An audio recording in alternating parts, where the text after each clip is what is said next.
caawa ka bilaabmaysay bandowgii ay dowladda Puntland ku soo rogtay caasimadda iyo guud ahaan magaalooyinka Puntland sida ay u jeedaan wadadan waa cidla waana wadada weyn ee isku xirta magaalada iyo madaxtooyada sidoo kale wasaaradaha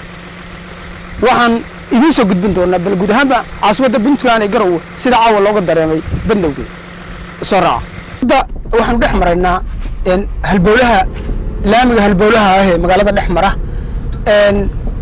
sida u jeedaanba wax gawaari ah oo magaalada dhex maraya ma jiraan markaad ilaa iyo markii aanu ka soo bilownay socodkayaga wadada isku xirta madaxtooyada iyo magaalada inteeda kale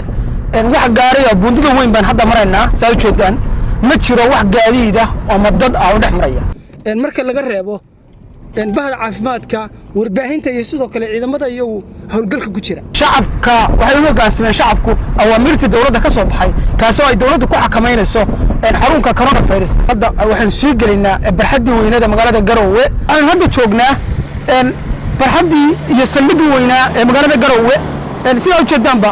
wax gaadiid iyo shacab ma dhex marayaan marka laga reebo ciidanka ammaanka oo iyagu ammaanka sugaya ay hadda waxaan la kulmi doonaa oo bilaax ka weydiin doonaa qaar kamid ah ciidanka iyagu bandowga ka wada magaalada ee shacabka sugaya amaankooda waxaan nahay ciidamada ammaanka guud ahaan ka shaqeynayay shacabkuna aad bay nooga shaqeynayaan haddana waxaan ka codsanaa ku wacyigelinaa shacabka in ay nagala sii shaqeeyaan si uusan cudurkaas ugu faafin magaalada aad iyo aad caawa kulley magaalada waa la banaday bandoo baa ka socda shacabkuna waa soo dhaweeyeen awaamirtuna waa noo fuliyeen waxaan haddeer soo banadnay guud ahaan magaalada bal waxaa ka warantaa ilaa xalay ilaa caawa bal sida shacabku ugu hoggaansameen shacabka reer Puntland waliba gaar ahaan caasimadda shacab dawladda ugu hoggaansan weeye amaamirta qaata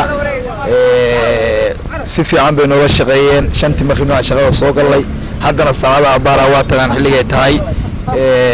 amnigana aad bay noogala shaqeeyaan cudurka coronavirus-kana waa la dagaalamaynaa amaamirtana waa la dagaalamaynaa meel walba reer Puntland waxaan ilaa shacabkani gaar ahaan booliska si midnimo leh ula shaqeeyaan amnigoodan uga shaqeynaynaa iyagaana u hoggaansannahay amaamirta xukuumaddana in la qaato waa waajib